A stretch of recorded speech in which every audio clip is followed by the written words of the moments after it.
Franck Ferrand raconte sur Radio Classique.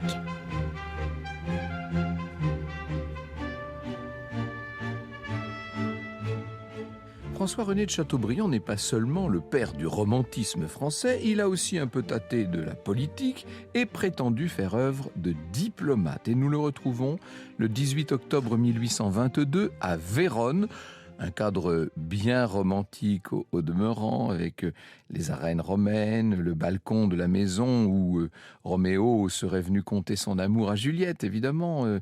Vérone est la ville romantique de ce 19e siècle qui est en train de le devenir. Et ce René François de Chateaubriand n'est pas là simplement pour admirer les ruines et les vestiges. Non, il est ici pour des raisons diplomatiques. Il vient de traverser la France et l'Italie en compagnie du ministre des Affaires étrangères, Mathieu de Montmorency. Lui-même, d'ailleurs, n'oublions pas, est ambassadeur de France à Londres, Chateaubriand. Le ministre est son supérieur direct, disons. Et puis, la vérité, c'est qu'il lorgne sur le portefeuille de Montmorency. Il sait que son ministre ne s'entend pas bien avec le président du Conseil, que son nom à lui, Chateaubriand, serait dans les petits papiers. On parlerait de lui pour devenir membre du gouvernement de ce roi Louis XVIII. Donc, il est avec le ministre à Vérone pour l'ouverture d'un congrès diplomatique qui réunit les pays d'Europe. Il faut vous dire que depuis 1815 et le congrès de Vienne, qui avait complètement redessiné les cartes de l'Europe, les pays européens ont l'habitude maintenant de se réunir de temps en temps pour faire le point sur la situation diplomatique et, disons les choses, pour anticiper les mouvements révolutionnaires qui pourraient venir perturber l'ordre monarchique européen et l'ordre banquier européen. Ça fait quand même des décennies que l'Europe est agitée par cette révolution française, qui ensuite a donné naissance à cet empire qui a tout bouleversé, et on veut revenir à un ordre conservateur, à une forme de tranquillité des affaires. On ne veut pas avoir à faire la guerre pour restaurer un prince sur son trône. Ça y est, on l'a fait. C'est une affaire qui doit maintenant appartenir au passé. Et donc, l'objet de ces réunions diplomatiques, c'est de coordonner les efforts pour tuer les contestations dans l'œuf. Or, ce congrès de l'année 1822, qui se tient donc à Vérone et auquel participe Chateaubriand, alors il y a également des représentants de l'empereur d'Autriche, du tsar Alexandre, d'autres monarques ou ministres européens. 2 mois plus tard, Chateaubriand et le ministre des Affaires étrangères vont rentrer de Vérone, et ils rentrent avec une autorisation bien particulière de ce congrès qui a donné à la France l'autorisation d'intervenir en Espagne. Mais pourquoi intervenir? Pourquoi envoyer des armées dans la péninsule ibérique? Franck Ferrand sur Radio Classique. Il faut revenir là 2 ans plus tôt, en 1820. En 1820, le trône d'Espagne est occupé par Ferdinand VII de la maison de Bourbon. C'est lui qui avait été bousculé par les armées napoléoniennes et démis de son trône. En tout cas, il a été écarté de son trône jusqu'à la chute de l'Empire. Il l'a retrouvé avec une restauration en 1814 et il règne donc Ferdinand VII sur l'Espagne. Sauf que les années passant, son pouvoir absolu a été de plus en plus critiqué par les libéraux, des libéraux alliés à une partie de l'armée. Et le 1er janvier 1820, des régiments se sont rebellés à Cadix. Ils ont soulevé une partie de l'Andalousie. Alors, leur but n'est pas de mettre fin à la monarchie. Ils réclament simplement l'instauration d'une constitution libérale qui permettrait de redistribuer un peu les pouvoirs dans le pays. Cette rébellion, progressivement, va prendre de l'ampleur et Ferdinand VII se voit contraint de faire de grandes concessions. On est là en mars 1820. La Constitution entraîne l'élection d'une chambre des députés, ce qu'on va appeler les Cortes, bien entendu. Et on va demander également la libéralisation de la presse, la sortie de prison d'un certain nombre de détenus politiques, etc. Emmanuel Laroche, dans l'Expédition d'Espagne, nous dit « Dès 1820, l'Europe porte un regard inquiet sur les événements espagnols, d'autant que le mouvement s'étend et que la constitution espagnole devient le point d'appui de plusieurs révolutions libérales. En juillet 1820, à Naples, un soulèvement en impose l'adoption au roi Ferdinand. En août, c'est au tour du Portugal. En mars 1821, la fronde se propage au Piémont et le roi Victor Emmanuel Ier doit adopter une constitution. L'Europe monarchique entend mettre fin à cette agitation. Dès l'année suivante, la révolution est écrasée à Naples par une intervention des armées autrichiennes et l'insurrection du Piémont est aussi promptement réduite en avril 1821. Vous commencez à me voir venir là. En 22, Ferdinand, qui officiellement joue le jeu des nouvelles institutions, de la nouvelle constitution, Ferdinand prépare en secret des interventions. Au printemps 22, des régions du nord de l'Espagne se soulèvent militairement contre le pouvoir constitutionnel. Et oui, on est en train de prendre la révolution à son piège, si je puis dire. Et ces soulèvements demandent la restauration du pouvoir royal dans son intégralité. En attendant, ils forment même une régence. Alors le roi se dit qu'il serait peut-être mieux dans ces régions, sauf que les Cortés ne veulent même pas en entendre parler. Ferdinand VII, à ce moment-là, s'estime prisonnier. Des conflits militaires déchirent maintenant l'Espagne. On voit couler le sang et c'est dans ce contexte donc que se réunissent ces diplomates à Vérone. La situation s'envenime, les pays européens se donnent le droit d'agir et vous comprenez pourquoi la France reçoit ce mandat, cet assentiment européen pour aller remettre un peu d'ordre en Espagne. Vous écoutez Radio Classique. 28 décembre 1822, notre Chateaubriand, on l'avait un petit peu perdu en route. François René, si je puis dire, le vicomte, sort du bureau du roi. Il est tout sourire, il vient de réaliser la plus grande ambition de son existence puisqu'il est ministre des Affaires étrangères. Et quand il arrive rue des Capucines dans son ministère, il noircit des pages entières pour notifier au plus grand nombre ce qu'il peut considérer ou regarder comme son avènement. Le lendemain, il s'affaire à organiser cette fameuse expédition d'Espagne qu'il estime sans doute avoir été l'un des grands moments de sa vie lorsqu'il écrit plus tard ses mémoires d'outre-tombe. Je le cite, « Ma guerre d'Espagne. Le grand événement politique de ma vie était une gigantesque entreprise. La monarchie allait pour la première fois brûler de la poudre sous le drapeau blanc, tirer son premier coup de canon après ses coups de canon de l'Empire qu'entendra la dernière postérité, enjamber d'un pas les Espagnes, réussir sur le même sol où naguère les armées de Bonaparte avaient eu des revers, faire en quelques mois ce qu'ils n'avaient pu faire en 7 ans. Qui aurait pu prétendre à ce prodige? Et c'est pourtant ce que j'ai fait. » Toujours la modestie de Chateaubriand qui me fait sourire. Alors, il faut quand même désigner celui qui va diriger les affaires militaires sur le terrain. Les opérations sont confiées au neveu du roi Louis XVIII, au fils de celui qui bientôt va devenir le roi Charles X, le duc d'Angoulême. Louis XVIII se présente face aux chambres et voilà ce qu'il déclare. 100 000 Français, commandés par un prince de ma famille, sont prêts à marcher en invoquant le Dieu de Saint-Louis pour conserver le trône d'Espagne à un petit-fils d'Henri IV, préserver ce beau royaume de sa ruine et le réconcilier avec l'Europe.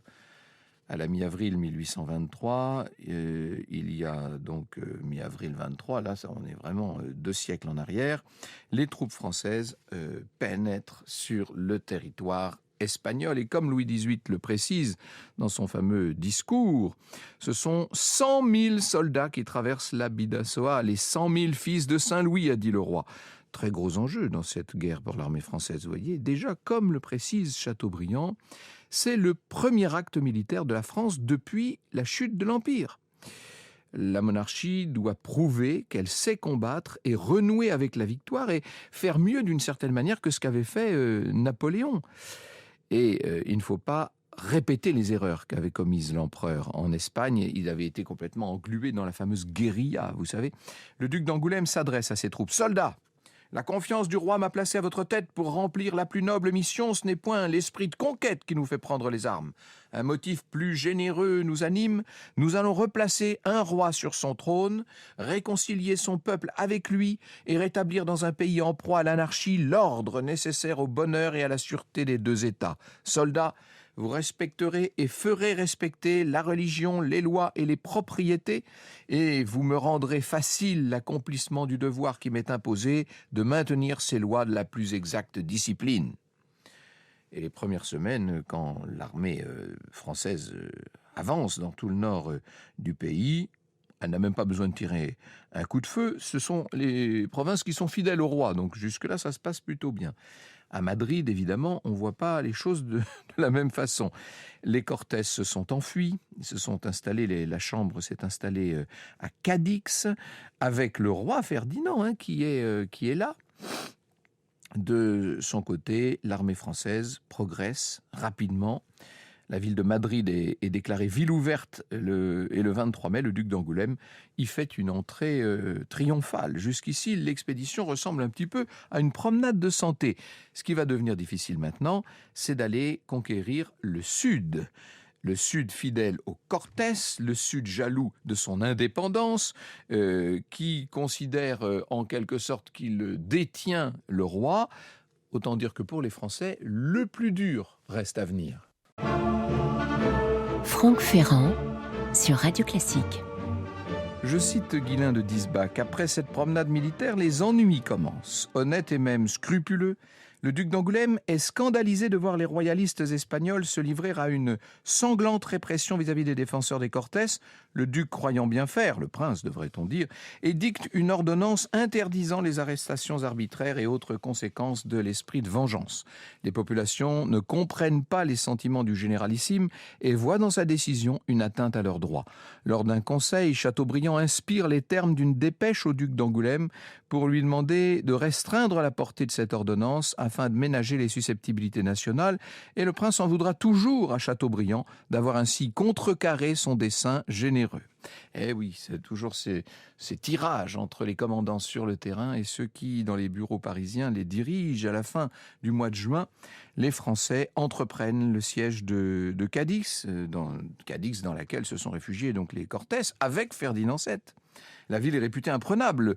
C'est un lieu qui rappelle de mauvais souvenirs aux Français, puisque c'est en face de Cadix qu'a eu lieu la célèbre défaite de Trafalgar, bien entendu, vous savez. Et puis, c'est ici que le maréchal Soult avait fait un siège de plus de 2 ans sans aucun bénéfice. Mais le duc d'Angoulême est plus tranquille dans la façon dont il aborde cette opération militaire. Pour que la ville tombe, il faut prendre d'abord, pense-t-il, le fort du Trocadéro, qui se trouve sur une île artificielle, qui permet de contrôler l'entrée du port. Et donc, c'est ce qu'il faut d'abord, c'est ce qu'il faut faire tomber.